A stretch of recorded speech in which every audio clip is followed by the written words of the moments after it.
मीरा के कपड़ों पर दाग, हाथों पर जले के निशान और आंखों में आंसू। रसोई में धुआं उठ रहा था। काशी अपने मेहमानों के सामने शर्मिंदा, गुस्से से लाल। शीला मुस्कुरा रही थी और विशाल शर्मिंदा खड़ा था। तुम्हारी सुस्ती ने आज मेरा सिर शर्म से झुका दिया है। इतने बड़े व्यापारी घर आए हैं और तुम्हारा बनाया खाना जल गया। क्या मुंह दिखाऊंगी मैं अब?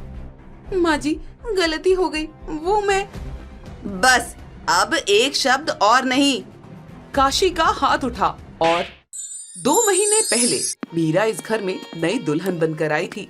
शहरी परिवेश में पली बढ़ी नाजुक हाथों वाली लड़की। पहले ही दिन से काशी की नजरें उस पर थीं। इतनी देर से उठती हो? हमारे घर में सूरज निकलने से पहले चूल्हा जल जाता है। शीला तो कब की चाय बना चुकी है। माँ जी, वो मैं रात को देर से सोई थी। क्या करती रही रात भर? यहाँ कोई राजमहल तो नहीं है। यहाँ हर औरत के हाथ में काम होता है, आराम नहीं। हाँ दीदी, मैं तो कब से जाग रही हूँ। बड़े घरों की बहुओं को आदत नहीं होती ना। अरे बस भी करो तुम दोनों। नई बहू है, धीरे धीरे सीख जाएगी। अरे आप चुप रहिए। इनकी इतनी तारीफ करके ले आए थे ना आप। देखिए इनकी कारस्तानियां। मैं समझती हूँ माँ जी, बस थोड़ा वक्त दे दीजिए। वक्त? अरे घर चलाना कोई किताबी ज्ञान नहीं जो धीरे धीरे सीखोगी। तुम्हारे पिताजी ने कहा था कि तुम सब जानती हो। माँ जी, मैं सब जानती हूँ, बस मुझे थोड़ी आदत। अरे मम्मी, मीरा को थोड़ा समय दीजिए, वो अभी नई है। तू चुप रह। इसे सिर पर चढ़ा रखा है तूने, इसलिए तो ये ऐसी है। भाभी कोई बात नहीं, मैं सिखा दूंगी आपको सब काम। बस ध्यान रखना, यहाँ काम से भागने का कोई रास्ता नहीं है। अरे भाभी मत सुनो इन लोगों की। मैं बचपन से देख रहा हूँ, नई बहू को परेशान करना यहाँ का रिवाज है। मोहन, तू अपने कमरे में जा। मीरा की आंखों में डर और चिंता साफ दिखाई दे रही थी। उसे पता था कि उसका आलस अब उसके लिए मुसीबत बनने वाला है। 1 महीना बीत गया। मीरा की सुस्ती अब घर की प्रसिद्ध कहानी बन चुकी थी।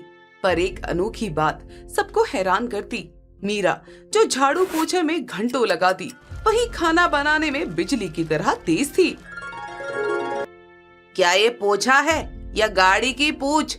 सुबह से शाम हो गई और तू एक कमरा भी नहीं साफ कर पाई। माँ जी, थोड़ी थकान महसूस हो रही है।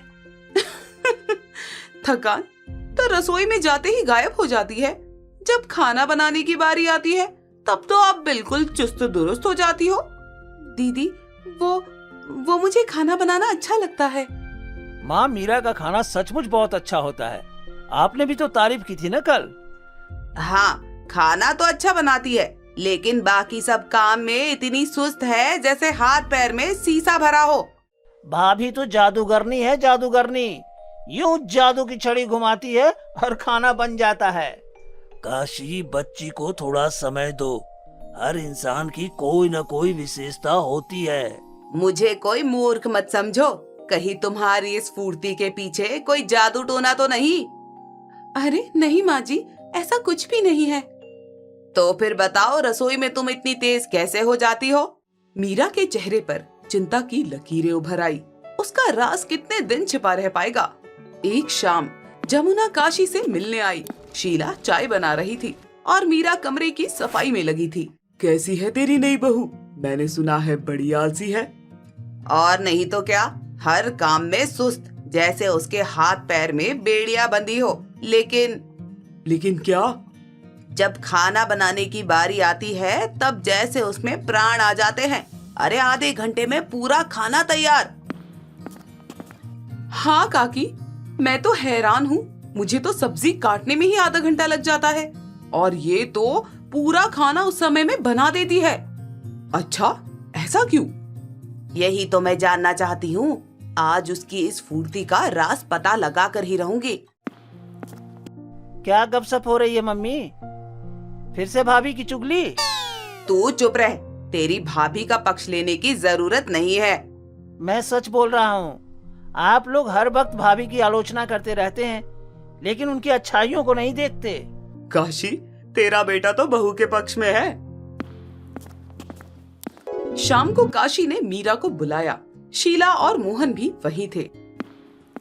मीरा, आज मुझे खिचड़ी खानी है, पेट ठीक नहीं है। पर माँ जी, मैंने तो सब्जी रोटी के लिए, मेरा मतलब अभी बनाती हूँ। देखा, घबरा गई। अब पकड़ी जाएगी इसकी पोल। भाभी, मैं मदद कर दूं? नहीं मोहन, मैं कर लूंगी। मीरा रसोई में गई। काशी चुपके से उसके पीछे गई। शीला भी पीछे पीछे। देखा कि मीरा फ्रिज से पहले से कटी हुई सब्जियां और गूंथा आटा निकाल रही थी। अच्छा, तो ये है इसका राज। देखा मम्मी, ये तो पहले से ही सब कुछ तैयार करके रखती है। आज तो मैं पकड़ी गई, अब क्या होगा? क्या हो रहा है यहाँ? माँ, आप छिपकर क्या देख रही हैं? देख रही हूँ तेरी बीवी के कारनामे। पहले से सब कुछ काट छाट के रखती है और फिर जब खाना बनाने का समय आता है तो बस दिखावा करती है कि वो बड़ी तेज है। खिचड़ी बनाने में मीरा को असामान्य रूप से लंबा समय लग रहा था। अब वो रसोई में अकेली थी और सभी लोग हॉल में उसकी प्रतीक्षा कर रहे थे। अरे क्या हुआ काशी, इतना शोर क्यों मचा रही हो? आपकी लाडली बहू के कारनामे देखे हैं मैंने आज। हर बात को आप इतना बड़ा क्यों बना देती हैं? मीरा, अभी तक खिचड़ी नहीं बनी। तुम्हारी तेजी कहाँ गई आज? बस हो गई माँ जी, थोड़ा और वक्त। कोई बात नहीं, हम इंतजार कर लेंगे। आज तो भाभी की रसोई में उनकी चमत्कारी शक्ति गायब हो गई लगता है। शीला दीदी, आप भी ना हर वक्त भाभी को नीचा दिखाने में लगी रहती हैं। नहीं, आज इसके नाटक का पर्दाफाश होगा। 1 घंटे बाद मीरा थकी हारी खिचड़ी लेकर आई। उसके चेहरे पर से पसीने की बूंदें थी। क्यों, आज फुर्ती कहाँ गई तुम्हारी? वो माँ जी, दाल अच्छे से पक नहीं रही थी, या फिर पहले से तैयारी नहीं की थी। झूठ, मैंने सब देख लिया। तुम पहले से ही सब तैयारी करके रखती हो, इसलिए तुम इतनी जल्दी खाना बना लेती हो। हाँ माँ जी, मैं मीरा, क्या बात है? क्या छिपा रही हो? बोलो, सच सच बताओ। अरे काशी, इसे इतना परेशान मत करो। अरे भाई, लड़की को बोलने तो दो। मुझे पता है कि मैं आलसी हूँ, मुझसे काम जल्दी नहीं होता, इसलिए मैं रात को जब सब सो जाते हैं तब अगले दिन की तैयारी कर लेती हूँ ताकि सबको समय पर खाना मिले। मैंने कभी शिकायत नहीं सुनी कि खाने में देरी हुई या खाना अच्छा नहीं था। देखा मम्मी, भाभी ने अपनी कमी को छिपाया नहीं, बल्कि उससे निपटने का तरीका ढूंढा। अरे वाह, ये तो बड़ी समझदारी की बात है। मतलब आप रात को उठकर सबकी कटिंग छीलन कर लेती हैं, इसलिए आपको दिन में नींद आती है? यानी तुम रात को उठकर सुबह के खाने की तैयारी करती हो और दोपहर में शाम के खाने की? हाँ माँ जी, मैं जानती हूँ मैं आलसी हूँ, पर मुझे नहीं पसंद कि कोई मेरी वजह से परेशान हो, इसलिए मैंने ये तरीका निकाला। मैं नहीं चाहती थी कि आप मुझे अयोग्य बहू समझे। मीरा, तुमने मुझे भी नहीं बताया? मुझे डर था कि आप मम्मी जी को बता देंगे। देखा, मैंने कहा था ना, कुछ तो है। हाँ, पर ये तो अच्छी बात है। अपनी कमजोरी को पहचान कर उसने निपटने का तरीका खोजा है। काशी, ये तो बहुत अच्छी बात है। मीरा ने अपनी तरफ से कोशिश की है कि घर में सब कुछ ठीक रहे। मुझे माफ कर दीजिए भाभी, मैंने आपके बारे में गलत सोचा। तुमने अपनी कमजोरी को छिपाया नहीं, बल्कि उसका हल ढूंढा है, यही सबसे बड़ी बात है। आप नाराज नहीं हैं? अरे नाराज क्यों हो? तुमने अपने तरीके से समस्या का समाधान किया। हाँ, ये छिपाना जरूरी नहीं था। हम मिलकर तुम्हारी इस आदत को भी सुधारेंगे। देखा, मैंने कहा था ना, भाभी सबसे होशियार है। अरे वाह, तेरी बहू में तो दिमाग है, आलसी होकर भी समझदार है। मुझे तुम पर गर्व है। तुमने इतना सब किया और कभी जताया तक नहीं। सबके चेहरे पर मुस्कान थी। मीरा के मन का बोझ हल्का हो गया था।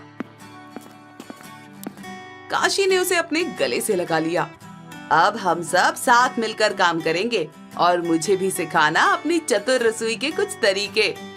मैं भी सीखूंगी भाभी, मेरी रसोई में तो सब बहुत धीमी गति से चलता है।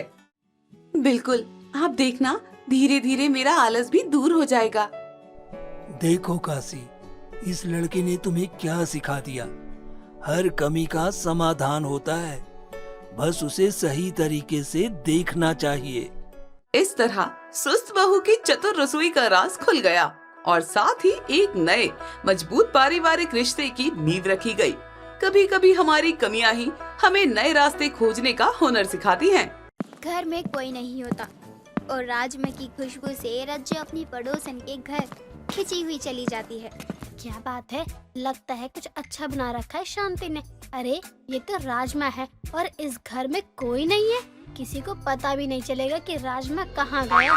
इस कहानी की शुरुआत होती है शांति से, जो सुबह सुबह खाना बना रही होती है। वहीं उसका बेटा राजू सोया हुआ होता है। अरे उठ भी जा, आज काम पर नहीं जाना क्या तुझे? हाँ माँ, बस उठ ही रहा हूँ। खाना बना दिया है मैंने, खा लियो। मैं जरा जमींदार जी के पास जा रही हूँ, उनसे अनाज लाना है। ठीक है माँ, आप जाओ ना, मैं खा लूँगा और खेत भी चला जाऊँगा।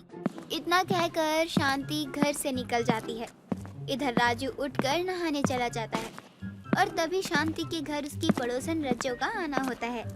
अरे शांति, शांति, लगता है कोई नहीं है घर पर, लेकिन घर तो खुला हुआ है और ये खुशबू तो बड़ी अच्छी आ रही है। आखिर ऐसा क्या बनाया है शांति ने? क्या बात है, शांति ने राजमा बनाया है। घर में कोई भी नहीं है। चलो आज तो यही चलेगा मेरे घर, क्योंकि अब तक मेरे घर में खाना ही नहीं बना है। रज्जो सारा राजमा एक पतीले में डालकर ले जाती है। घर में शांति तो थी नहीं और राजू नहाने गया था और रज्जो को राजमा की खुशबू इतनी अच्छी लगती है जिसके बाद वो खुद को रोक नहीं पाती। अब कुछ देर बाद राजू नहा कर निकलता है। अब जल्दी से खाना खा लेता हूँ, वरना खेत जाने में देर हो जाएगी।